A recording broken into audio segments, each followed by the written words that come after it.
नमस्कार दोस्तों, स्वागत है आप सभी का। आज हम इंटरनेशनल पॉलिटिक्स का एक कॉन्सेप्ट है नेशनल इंटरेस्ट, इसको समझेंगे। इंटरनेशनल पॉलिटिक्स में कई सारे कॉन्सेप्ट है, नेशनल इंटरेस्ट है, national power, balance of power, national security. इस प्रकार के कई सारे कॉन्सेप्ट है जिनको हम अलग अलग सेपरेट वीडियोस में कवर करेंगे। आज हम सबसे पहले नेशनल इंटरेस्ट को समझते हैं। लेकिन नेशनल इंटरेस्ट को समझने से पहले हम थोड़ी सी रियलिज़म की फ़िलॉसफ़ी को, जो उसकी मान्यता है, उसको समझ लेते हैं, क्योंकि नेशनल इंटरेस्ट का कॉन्सेप्ट रियलिज़म से काफ़ी हद तक जुड़ा हुआ है। तो सबसे पहले हमें जो है रियलिज़म के कॉन्सेप्ट या इसकी मान्यता क्या है, इसको ही समझना चाहिए। तो सबसे पहले हम यही समझते हैं, रियलिज़म क्या है। इंटरनेशनल पॉलिटिक्स का एक अप्रोच है, जैसे आइडियलिज़म भी एक अप्रोच है, मार्क्सिज्म भी हम पढ़ते हैं, फेमिनिज्म। तो कई सारे दृष्टिकोण हैं जिस दृष्टिकोण से दुनिया को देखने का प्रयास किया जाता है। तो आज हम रियलिज़म के दृष्टिकोण से इस दुनिया को देखेंगे और देखेंगे कि रियलिज़म क्या मानता है। तो रियलिज़म आपको यथार्थ दिखाएगा, दुनिया की वास्तविकता। जो प्यार, मोहब्बत, नैतिकता है, ये सब आडंबर होते हैं। वास्तविकता तो होता है मूल रूप से स्वार्थ। तो उसी को जो है आज दिखाएगा रियलिज़म। तो हम आज इसके दृष्टिकोण से दुनिया को देखेंगे, ठीक है। तो इसकी जो मान्यता है सबसे पहले वो ये है कि मनुष्य मूल रूप से एक स्वार्थी प्राणी है, एक सेल्फिश एनिमल के रूप में ह्यूमन नेचर आता है। ये लोग ऐसा क्यों कहते हैं? क्योंकि जैसे हमने हॉब्स को पढ़ा, मैकियावेली को भी पढ़ा, तो हम लोगों ने देखा कि वो क्या कह रहे हैं। हमने रूसो को भी पढ़ा था, रूसो ने क्या बताया कि जो बुद्धि होती है वो स्वार्थी होती है। क्यों स्वार्थी होती है? क्योंकि ये तेरे मेरे की भावना, यही बुद्धि ही सिखाती है हमें। तो जो जितना बड़ा बुद्धिमान है, दूसरे शब्दों में, वह उतना बड़ा स्वार्थी भी है। इसीलिए कहता है कि मनुष्य मूल रूप से स्वार्थी प्राणी है और वो अपने स्वार्थ के लिए कुछ भी करने को तैयार है। जैसे कि हॉब्स में हमने देखा था, हॉब्स के जो स्टेट ऑफ नेचर का कॉन्सेप्ट है, उसमें वो कहता है ना कि भाई प्राकृतिक अवस्था थी, तो जो है प्रकृति, तो उसमें न तो स्टेट था, न सोसाइटी, कुछ भी नहीं था। तो अव्यवस्था व्याप्त थी उसमें। क्यों? क्योंकि प्रत्येक मनुष्य प्रत्येक दूसरे मनुष्य का शत्रु था। वह कभी भी उसको मारने को तैयार होता था अपने स्वार्थ के लिए। तो सबसे इम्पोर्टेंट स्वार्थ है। मैकियावेली ने कहा कि प्रत्येक व्यक्ति या मनुष्य जो होता है वह अपने पिता की मृत्यु के दुख को भूल सकता है, लेकिन पितृ संपत्ति की हानि को नहीं भूल सकता। इसलिए अगर आपसे कोई बहुत ही संबंध बनाया हुआ है या बहुत जुड़ाव रखता है, तो इसका मतलब ये नहीं है कि वो बहुत बड़ा नैतिक है या वो बहुत बड़ा जो है स्पिरिचुअल माइंडसेट का व्यक्ति है, उसमें जो है स्वार्थ कुछ है ही नहीं, वो तो आपके हित के कार्य कर रहा है। तो ऐसा कुछ नहीं है, क्योंकि उसको आपके साथ रहने से कुछ प्रॉफिट हो रहा होगा, उसका जो स्वार्थ है वो पूरा हो रहा होगा, तभी है। और जिस दिन उसका स्वार्थ आपके साथ पूरा नहीं होगा, आप देखिएगा वह आपके विरुद्ध विद्रोह करेगा और तब जो है आपकी आलोचना करेगा, आपका क्रिटिसिज्म करेगा, आप में इतनी कमियां निकाल देगा कि आपको पता ही नहीं चलेगा कि मेरे अंदर इतनी कमियां थी। इसलिए कहता है ये रियलिज्म कि मनुष्य मूल रूप से एक स्वार्थी प्राणी है। ये कहता है क्योंकि मनुष्य मूल रूप से स्वार्थी है और राज्य का संचालन जो होता है वो मानव स्वभाव के आधार पर ही होता है। कैसे? तो जो स्टेट होता है इसको चलाने का काम व्यक्ति ही तो करता है। और जब व्यक्ति करता है, व्यक्ति स्टेट को चलाता है, तो व्यक्ति मूल रूप से स्वार्थी होता है। तो इस तरह स्टेट भी स्वार्थी हो जाता है। जब राज्य भी स्वार्थी हो जाएगा, तो क्योंकि दुनिया में कई सारे राज्य हैं, अगर सब स्वार्थी हो जाएंगे तो क्या होगा? अपने स्वार्थ के लिए एक दूसरे पर जो है झगड़े लड़ाई करेंगे और इस तरह विश्व व्यवस्था में क्या होगा? अराजकता व्याप्त हो जाएगी, अनार्किकल वर्ल्ड सिस्टम हो जाएगा। अब जब विश्व व्यवस्था में अराजकता व्याप्त हो जाएगी, अराजकता क्यों व्याप्त होगी? क्योंकि एक तो मूल रूप से स्वार्थी होते हैं स्टेट, क्योंकि स्टेट ह्यूमन नेचर के बेस पर संचालित होते हैं, तो वो स्वार्थी होते हैं। इसलिए जो है अपनी स्वार्थ के लिए वो कुछ भी करने को तैयार रहते हैं। तो हर एक जो है स्टेट ऐसे करता है, तो एक अनार्किज़्म जैसा जो है बन जाता है। और दूसरा कारण ये भी है क्योंकि अनार्किज़्म बन भी गया तो इसको कंट्रोल करने के लिए कोई सुप्रीम अथॉरिटी नहीं है, कोई ऐसी सत्ता नहीं है जो इनको कंट्रोल कर सके। ईश्वर तो बिल्कुल नहीं है, ईश्वर नैतिकता या रिलीजन बिल्कुल नहीं मानता। वो कहता है कि ये है ही नहीं, अगर होता तो ऐसा होना ही नहीं पाता। तो कहता है क्योंकि जो विश्व है अराजकता व्याप्त है। अराजकता क्यों है? क्योंकि एब्सेंस ऑफ सुप्रीम अथॉरिटी है, सर्वोच्च सत्ता का अभाव है। इसलिए आपकी सुरक्षा का दायित्व आपके स्वयं के ऊपर है। तो राज्यों की सुरक्षा का दायित्व स्वयं राज्य पर है। इसलिए क्यों है? क्योंकि कोई भी ऐसी सत्ता नहीं है जो आपके सुरक्षा के लिए आएगा। कोई ऐसा भी व्यक्ति नहीं है जो आपके सुरक्षा के लिए आएगा कि अच्छा इनकी सुरक्षा कर दें। ऐसा कोई नहीं करने वाला है। अगर सुरक्षा भी करेगा, संबंध भी बनाएगा, तो इसलिए क्योंकि जब उसका स्वार्थ सिद्धि होगा तब, जब जब उसका इंटरेस्ट आपसे फुलफिल होगा तभी वो आकर जो है आपसे रिलेशन बनाएगा और तब जो है आपके हित की बात करेगा। इसलिए आपकी सुरक्षा का दायित्व आपके ऊपर है, न कि किसी दूसरे के ऊपर है। इसलिए आप, क्योंकि जब आपकी सुरक्षा आपका हित भी तो है भाई, आपकी सुरक्षा आपका हित है, तो अब आपका हित पूर्ति तो आप स्वयं करेंगे, कोई दूसरा थोड़ी करेगा। वो दूसरा तो अपना करने में लगा हुआ है। इसलिए आप अपने स्वार्थ की पूर्ति या हित की पूर्ति, मतलब कि हित को अगर हम एक साधारण भाषा में स्वार्थी तो बोलते हैं, तो आप अपने स्वार्थ की पूर्ति स्वयं करिए। कोई दूसरा नहीं आएगा कि जो है कहेगा कि भैया ले लो ये आप पूरा कर लीजिए। ऐसा कुछ होने वाला नहीं है, ठीक है। अब होता क्या है कि जब हमें अपनी सिक्योरिटी चाहिए होती है, सुरक्षा और अपने हित की पूर्ति करनी होती है, तो हम क्या चाहते हैं कि यार हमारे पास ज़्यादा से ज़्यादा शक्ति हो, पावर हो। क्योंकि पावर होगी तभी हम अपने स्टेट की सिक्योरिटी कर पाएंगे और अपने इंटरेस्ट को फुलफ़िल कर पाएंगे। तो क्योंकि भाई दुनिया में तो कई राज्य हैं, तो सब चाहते हैं यार कि जो है हमारे पास शक्ति हो और हम अपनी सुरक्षा करें, हमारा हित पूर्ति हो। तो क्या होता है कि हर एक व्यक्ति शक्ति के लिए संघर्ष करता है फिर, यानी कि हर एक व्यक्ति शक्ति चाहता है और उस शक्ति को प्राप्त करने के लिए वो एक दूसरे से संघर्ष करता है। स्ट्रगल ऑफ पावर होता है। क्योंकि शक्ति होगी तो हम जो है अपने जो है हित की पूर्ति कर पाएंगे। कोई दूसरा राज्य हम पर जो है आँख नहीं दिखा पाएगा, हम उसको खुद दाब लेंगे, है ना। हम अपनी प्रभुता खुद उस पर स्थापित कर देंगे। इसलिए हम पावर चाहते हैं। तो हर एक राज्य ऐसे ही पावर चाहता है, तो शक्ति के लिए संघर्ष होता है। परिणाम ये होता है कि विश्व में क्या होता है, युद्ध होता है, फिर अशांति व्याप्त होती है। तो रियलिज्म के फिलोसोफर से ये पूछा गया कि क्या ऐसा हो सकता है कि दुनिया में शांति बन जाए, युद्ध ना हो। तो ये लोग कहते हैं नहीं, युद्ध तो हम बिल्कुल समाप्त ही नहीं कर सकते पूर्ण रूप से, लेकिन शांति स्थापित करने के लिए हम बैलेंस ऑफ पावर बना सकते हैं। शक्ति संतुलन के माध्यम से हम एक लेवल तक जो है शांति बना सकते हैं, लेकिन ये शांति अस्थायी नहीं होगी, कभी भी युद्ध हो सकता है, कन्फर्म नहीं है। तो बैलेंस ऑफ पावर बनाते हैं। बैलेंस ऑफ पावर क्या है कि मान लो कि यहाँ 10 राज्य हैं मान लो, तो 10 में से अगर 6 एक तरफ हो जाए, 4 एक, तो इसमें जो पावर होगा, पावर का बैलेंस होगा, ये 6 लोगों पर ज़्यादा होगा, ये पावरफुल होंगे, और इनका बैलेंस कमज़ोर हो जाएगा, ये कम पावरफुल होंगे, है ना। तो ये कहता है कि ये भी पावरफुल हो तो ये कुछ राज्यों से और संबंध बना ले। तो अगर ये 6 है, मतलब कि 4 है, 2-3 और बढ़ा लेगा, 7 हो जाएगा, तो इसका पावर हो जाएगा। फिर ये राज्य इस पर आक्रमण नहीं करेगा, क्योंकि आक्रमण राज्य तभी करते हैं जब उनको पता होता है कि इसके पास पावर नहीं है। आपको लोग तभी दाबते हैं जब दूसरों को लगता है कि आपके पास पावर नहीं है और आप उसका कुछ नहीं कर पाएंगे, तभी वो आपको दाबने के लिए शुरू हो जाते हैं। तो जब आपके पास पावर होगी तो फिर कोई नहीं दाबेगा। इसलिए अपने शक्ति को संतुलित रखिए, है ना, ये बात कहता है। अब शक्ति संतुलन क्यों बनाया जाता है? क्योंकि सिक्योरिटी डायलेमा होता है भाई, कोई भरोसा नहीं है कि कब किसके ऊपर कौन आक्रमण कर दे।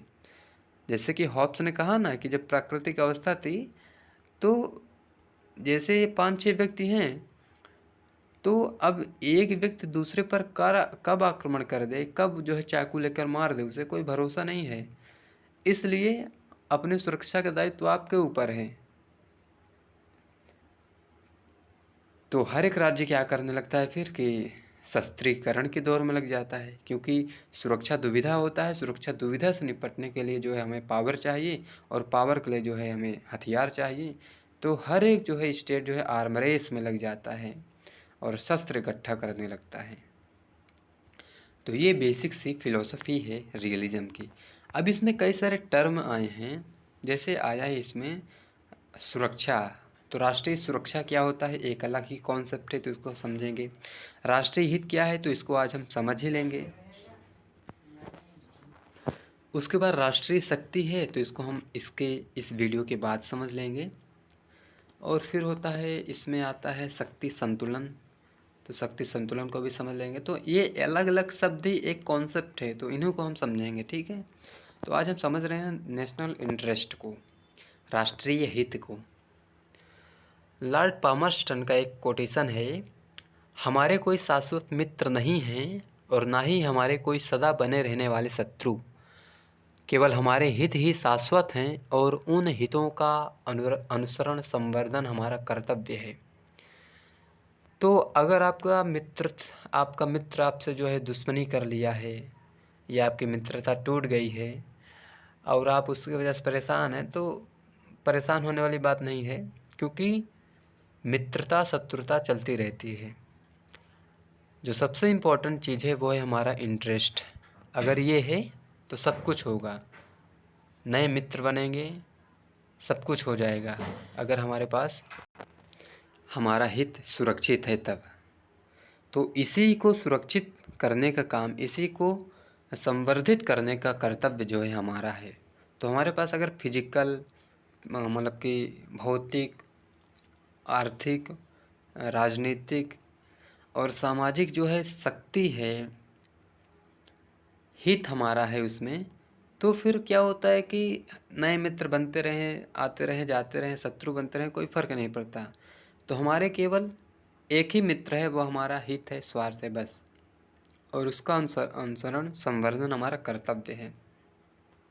ऐसी बात ये करते हैं। तो ये कहते हैं कि मतलब कि नेशनल इंटरेस्ट ये कहता है कि प्रत्येक राज्य की विदेश नीति जो होती है नेशनल इंटरेस्ट के आधार पर ही बनाई जाती है।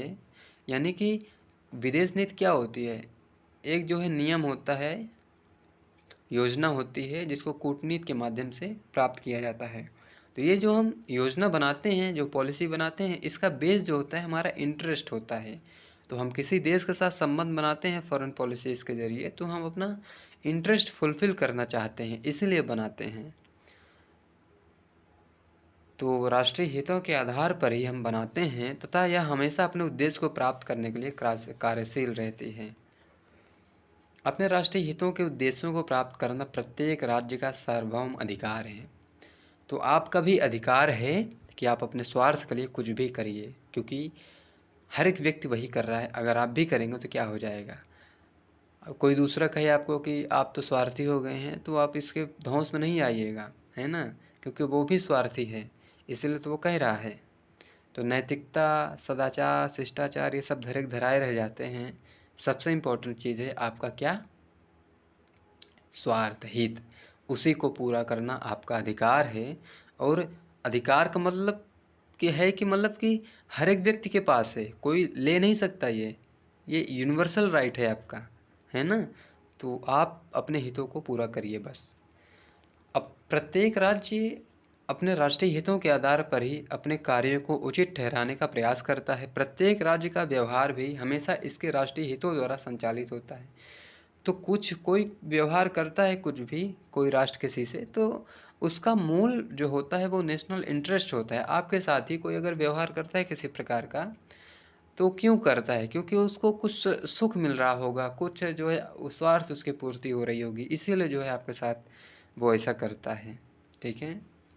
मर्गेंथाउ कहते हैं कि यह केवल राजनीतिक आवश्यकता ही नहीं, बल्कि प्रत्येक राष्ट्र का नैतिक कर्तव्य भी है कि वह दूसरे राज्यों के साथ व्यवहार के समय केवल एक ही मार्गदर्शक, एक ही विचार स्तर, एक ही कार्य करने का नियम, राष्ट्रीय हित को अपनाए। तो राष्ट्रीय हित, जब हम किसी दूसरे स्टेट के साथ अगर कोई भी व्यवहार करें, तो हमारा एक ही मोटो होना चाहिए, नेशनल इंटरेस्ट। और इसके लिए कुछ भी साम दाम दंड भेद जो भी हो सके सब अपनाना चाहिए। ऐसी बात ये लोग करते हैं। अगर हम परिभाषा देखें तो इसकी परिभाषा बहुत ही अस्पष्ट और द्विअर्थक है। राजनीतिज्ञों तथा नीति निर्माताओं ने सदैव इसका प्रयोग अपनी आवश्यकताओं के अनुसार तथा अपने कार्यों को न्यायसंगत ठहराने के उद्देश्य से किया है। तो जैसे हिटलर ने विस्तारवाद की जब नीति अपनाई तो कहता है कि नहीं, ये मेरा इंटरेस्ट है, वो ऐसी बात करता है। इसी तरह हर एक राष्ट्र का इंटरेस्ट अलग अलग होता है। भाई कोई होता है वो कहता है कि हमारी जो सुरक्षा है वही हमारा हित है। कोई जो है अपनी जो है साम्राज्य का विस्तार करना चाह रहा हो तो वही अपना हित बताता है। कुछ राज्य कहते हैं भाई हम न्यूट्रल रहेंगे, ना तो हम साम्राज्य का विस्तार करेंगे और ना ही जो है हमें कोई कुछ करे, हम न्यूट्रल हैं। तो वो न्यूट्रल रहना ही अपना इंटरेस्ट समझते हैं। तो इस तरह नेशनल इंटरेस्ट जो है इसका कोई फिक्स डेफिनेशन नहीं है। किसी राज्य का क्या राष्ट्रीय हित है और उसे प्राप्त करने के क्या तरीके हैं, यह सभी बातें किसी विशेष नियम से बंधी नहीं है ना। कोई फिक्स रूल इसका नहीं है। भाई अपने स्वार्थ को पूर्ति करने के लिए कोई रूल होता है क्या? नहीं होता ना। हम चाहे जैसे पूर्ति करते हैं, जो जौन तरीके अपनाते हैं, तो वो तो हम फिर जब हमारा मतलब कि हमारा मस्तिष्क इधर उधर होता है कि अब पूर्ति करना ही है, तो हम कुछ भी करते हैं कि बस पूरा हो हमारा हित। तो ऐसे राष्ट्र भी करते हैं। तो कोई फिक्स नहीं बंधा है नियम से कि क्या होगा तरीका और क्या राष्ट्रीय हित है ना। पोडल फोर्ड कहते हैं,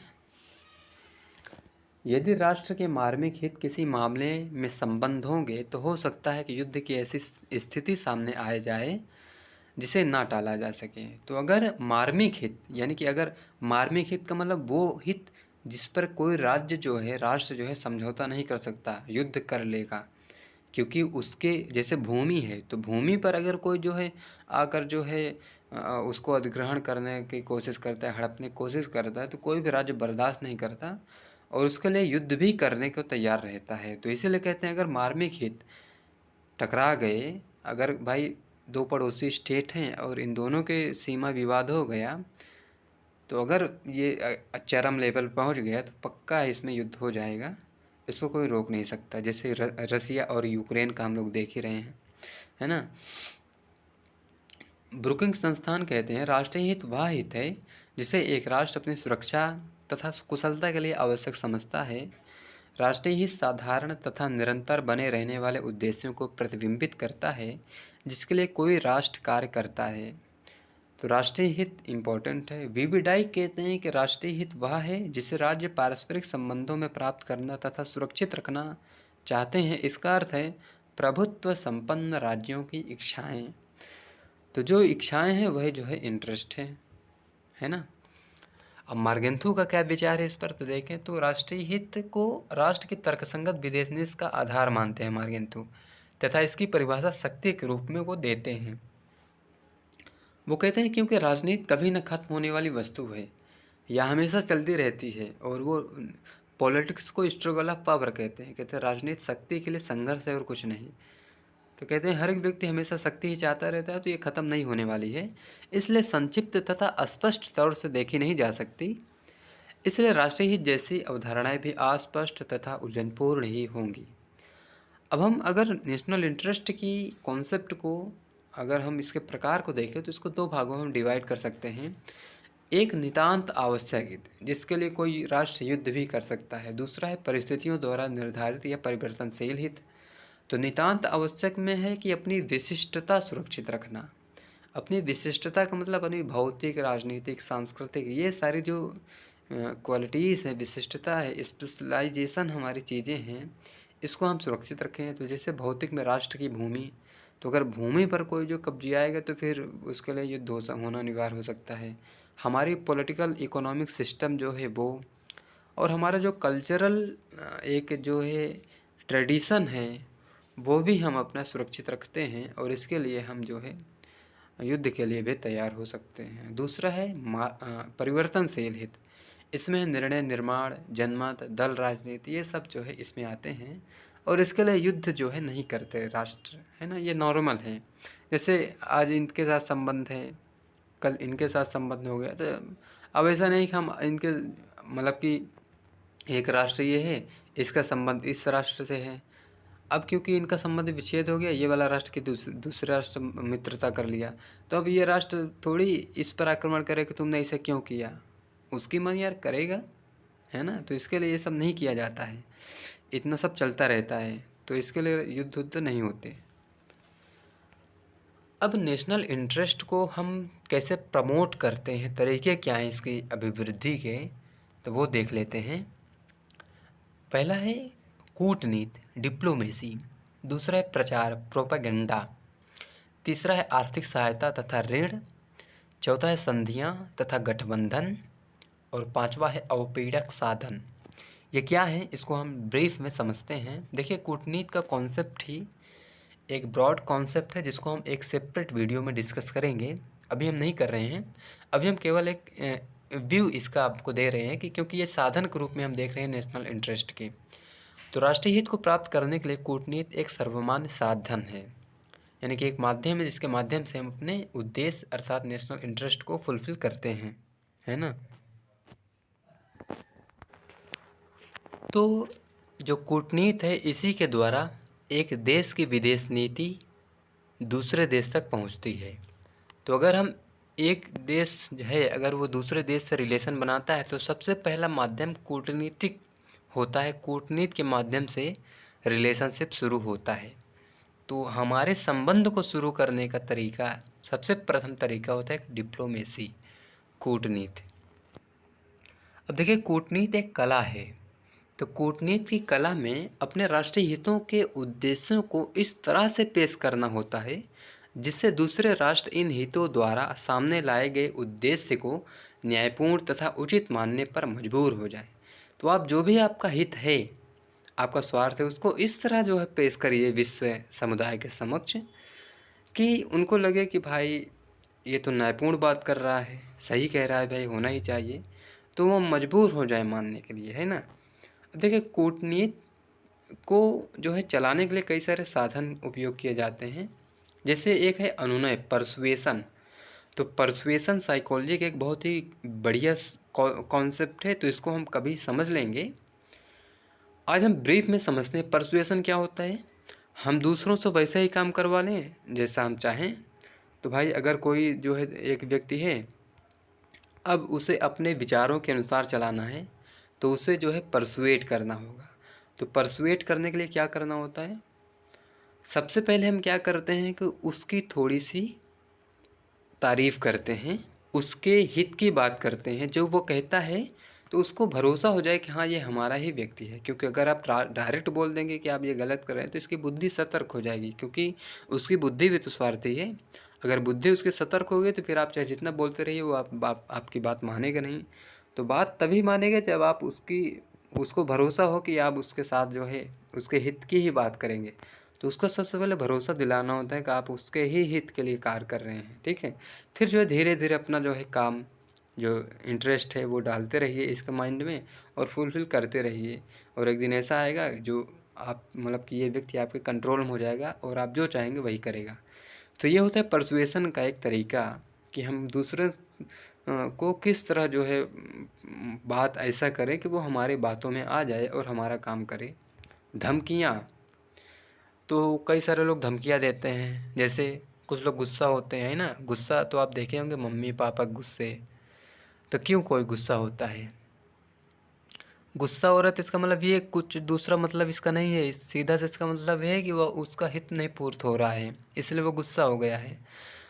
गुस्सा एक टेक्निक है, कूटनीतिक दांवपेच है। इस कूटनीतिक दांवपेच के द्वारा जो व्यक्ति गुस्सा होता है, वो इसको, क्योंकि गुस्सा एक साधन है, अब वो गुस्सा हो जाएगा तो दूसरा उसका जो व्यक्ति होगा वो फिर, क्योंकि ये गुस्सा हो गया है तो दूसरा व्यक्ति है, तो अब ये गुस्सा ही है, तो अब इसके ऊपर जो है मनोवैज्ञानिक दबाव पड़ रहा है, यानी इसका मस्तिष्क जो है टेंशन में है कि यार गुस्सा आ गया है। अगर ये इमोशनल होगा तो फिर एक इसको आएगा मनाने कि नहीं, मान जाओ, आप मान जाओ, हम जो है जो कहोगे वही करेंगे। तो क्योंकि ये यही चाह रहा है था कि ये वही करे जो हम चाहते हैं, इसलिए ये नौटंकी इसकी चल रही थी, गुस्सा होना, है ना। तो गुस्से होने की टेक्निक यही है, अगर आपसे कोई गुस्सा होए तो इसका मतलब ये नहीं है कि आप उसको मनाने चल दें, नहीं, नहीं मनाना है, क्योंकि वो आपके साथ कूटनीतिक दांवपेच खेल रहा है, आपसे अपनी बात मनवाना चाह रहा है। इसलिए अगर कोई गुस्सा हो जाए तो बोलो ठीक है, गुस्सा रहो, क्योंकि आप पॉलिटिकल साइंस के विद्यार्थी हैं, और आपके साथ कोई इस तरह करके चला जाए तो कुछ मतलब नहीं हुआ ना पढ़ने का। तो आपको इस सतर्क रहना है इन सब बातों से। कोई गुस्सा हो, कोई बहुत ज़्यादा कुछ देने लगे, पुरस्कार देने लगे, है ना, कुछ आप मांगे नहीं लेकिन आपके लिए इतना सब कुछ कर रहा है, क्यों कर रहा है वो? क्योंकि वो स्वार्थी है, अपना स्वार्थ पूर्ति करना चाहता है, और इसीलिए जो है वो देश के नौटंकी कर रहा है। पुरस्कार देगा आपके लिए, गिफ्ट आपके लिए, बर्थडे और पता नहीं क्या क्या वो करने के लिए तैयार रहता है। क्यों करता है वो? क्योंकि उसको आपसे कुछ चाहिए, तभी वो करता है। बिना हित के, बिना स्वार्थ का कोई यहाँ कुछ नहीं करता, किसी के लिए कोई इस तरह नहीं करता है। जब करता है तो क्यों, कुछ चाहता है वो आपसे, तभी करता है।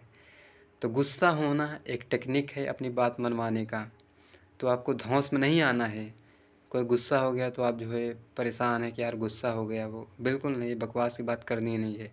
कोई कुछ बार बार आपके लिए कर रहा है तब भी आपको सोचना चाहिए, क्योंकि वो आपको डिपेंड बना रहा होता है, आपको अपने फेवर में ले रहा है, आप अपने को मतलब कि आपको अपने कंट्रोल में ले रहा है। इसलिए सतर्क रहिए। पुरस्कार अस्वीकृत, तो कोई आप कुछ दे रहे हैं वो नहीं ले रहा है, अस्वीकृत कर रहा है, तो क्यों कर रहा है वो? क्योंकि आप वो जो चाह रहा था आप वो नहीं करे, उसके स्वार्थ के काम नहीं करे, तो आपके जो पुरस्कार होगा, जो कुछ देना चाहेंगे आपका गिफ्ट, वो कहेगा हम नहीं लेंगे, आपके साथ वो जो है थोड़ी सी रुष्टता दिखाएगा, है ना। तो इन सब धमकियों में नहीं आना है, क्योंकि ये सारे दांव पेच होते हैं, कूटनीतिक होते हैं अपने स्वार्थ की पूर्ति के लिए, ठीक है। तो इमोशनली तो बिल्कुल ही नहीं आना है आपको नहीं आना है, लेकिन दूसरे को लाना हो तो ये टेक्निक आप इस्तेमाल कर सकते हैं, ठीक है। आप ये नहीं कहिए आप तो गंदी गंदी बात सिखा रहे हैं, नहीं भाई, ऐसा ही ये है, ये ऐसा ही चलेगा। तो कूटनीति क्या है? विरोध सुलझाव, मेल मिलाप का साधन है, ठीक है। तो दो स्टेट हैं वो झगड़ रहे हैं, तो आप क्योंकि कूटनीतिक दांवपेच से जो है आप मेल मिलाप करा सकते हैं, झगड़े को सुलझा सकते हैं, ये है कूटनीति। दूसरा होता है प्रचार। प्रचार क्या होता है? सेल्समैनशिप की एक कला है, बिक्रीकरण का एक कला है, या दूसरों को अपने लक्ष्यों तथा उद्देश्यों की न्यायसंगतता से प्रभावित करने की कला है। तो दूसरे व्यक्ति को ये भरोसा दिलवाना कि भाई देखो हमारा जो उद्देश्य है, जो लक्ष्य है, वो बहुत ही न्यायसंगत है, वो समाज हित में है, सबके कल्याण का है ना। अगर कोई इस तरह कह रहा है तो प्रचार कर रहा है, तो इसका मतलब ये नहीं है कि वो बहुत ही सामाजिक हो गया, बहुत ही उदार है, ऐसा कुछ नहीं है। वो स्वार्थी है, अपने स्वार्थ के लिए सब कर रहा है, अपने हित के लिए। ये आपको याद रखना चाहिए, ठीक है। इससे दूसरे राष्ट्र को प्रभावित करने का प्रयत्न किया जाता है, ताकि वे मान लें कि वे लक्ष्य जो राष्ट्र प्राप्त करते हैं बड़े अनिवार्य हैं। तो ये एक तरीका होता है जिसके माध्यम से हम दूसरों को ये भरोसा दिलवाते हैं कि भैया हम जो कर रहे हैं वो सही है ना, और ये बड़ा अनिवार्य करना ही है, भले ही वो कितना ही बुरा कार्य हो। लेकिन हम भरोसा दूसरों को ऐसे दिलवाते हैं इस मामले में कि भाई हम जो कर रहे हैं सही है। फ्रैंकल कहते हैं प्रचार किसी विशेष सार्वजनिक उद्देश्य के लिए किसी दिए गए समूह के दिमागों, भावनाओं तथा कार्य को प्रभावित करने का व्यवस्थित प्रयत्न है। तो हम किसी के दिमाग को, भावनाओं को किस तरह से इन्फ्लुएंस कर कर अपने काम करवा लें, यही तो है प्रचार करने का तरीका। इसके द्वारा प्रत्यक्ष रूप से दूसरे देशों के लोगों को संबोधित किया जाता है, तथा इसका उद्देश्य हमेशा स्वार्थी हितों को प्राप्त करना होता है। तो आपने मन की बात सुनी होगी, क्यों हो रहा है वो आप समझ गए होंगे अब क्यों हो रहा है ना। तीसरा है आर्थिक सहायता तथा ऋण। हमारे समय के धनी तथा विकसित देश अपने हितों को प्राप्त करने के लिए आर्थिक सहायता तथा ऋण को साधन के रूप में प्रयोग करते हैं। अमीर तथा गरीब देशों के मध्य विशाल अंतर ने अमीर देशों को गरीब देशों में अपने हितों को बढ़ावा देने के सुनहरे अवसर प्रदान किए हैं। तो आप देखेंगे कि कोई अगर आपको इकोनॉमिक बहुत सहायता कर रहा है, बिना मांगे ही आपको दे रहा है, तो वो क्यों दे रहा है? क्योंकि उसका भी स्वार्थ होगा। अगर आपको वो आज 10 देगा तो कल आपसे वो 20 भी लेगा, ये याद रखिएगा, है ना। इसमें होता क्या है कि जो गरीब देश हैं उनके यहाँ जो है रॉ मटेरियल है, पॉपुलेशन अच्छी खासी है। तो जो विकसित देश हैं, जो धनी देश हैं, इनका यूज़ करते हैं अपने इंटरेस्ट को फुलफ़िल करने के लिए। कच्चे माल लेते हैं, अपने मार्केट में जो है बनाते हैं वस्तुएं, फिर बेचते हैं यहीं, तो खूब प्रॉफिट ऐसे है वो कमाते हैं। तो कुल मिलाकर गरीब देश अमीर देशों पर डिपेंड होते हैं, ऐसी स्थिति है। गठबंधन तथा संधियाँ, तो कई सारे जो देश है वो जैसे नाटो है, सियाटो, सेंटो, अंजूस, ये सब जो संधियाँ समझौते हैं ये क्यों किए गए हैं? क्योंकि इनके माध्यम से हम अपने उद्देश्य को पूर्ति करेंगे। भाई कोई दूसरा देश जो है हमारे जो ग्रुप पर आक्रमण करेगा तो सब लोग मिलकर जो है आक्रमण इस पर करेंगे, जिससे हमारा जो सुरक्षा है वो बना रहे। और सुरक्षा ही तो हमारा हित है, हमारा स्वार्थ है। सबसे बड़ा हित या स्वार्थ हमारी सुरक्षा ही तो है, सबसे प्राथमिक चीज़, इसीलिए ये लोग बनाए हैं। अब 1971 में जो इंडिया और सोवियत संघ का संधि हुई थी मित्रता और शांति की, ये भी इंटरेस्ट फुलफिल करने का माध्यम था। अब अंतर्राष्ट्रीय व्यवहार, चौथा है अवपीड़क साधन। इसमें है अंतर्राष्ट्रीय व्यवहार न करना, यानी कि अगर इन सब माध्यम ऊपर जितने हमने अभी डिस्कस किए, अगर उससे नहीं फुलफिल हो रहा है तो हम और भी तरीके अपनाते हैं कि अंतर्राष्ट्रीय व्यवहार हम नहीं करेंगे, कि अंतर्राष्ट्रीय रूल के साथ यही कैसे व्यवहार करो तो हम नहीं करेंगे, क्योंकि हमारा इंटरेस्ट नहीं फुलफिल हो रहा है। जिस दिन पूरा हो जाएगा हम वैसे करेंगे। तो न करें प्रतिरोध, अवरोध, बहिष्कार, बाइकॉट कर दें, प्रतिशोध, जवाबदेही, कार्यवाही, प्रतिकार, संबंध विच्छेद, समुद्री शांतिपूर्ण नाकेबंदी आदि, ये सब क्या है? अवपीड़क साधन। और इसके आगे फिर होता है युद्ध। युद्ध के माध्यम से ही हम अपने हित को पूर्ति करते हैं।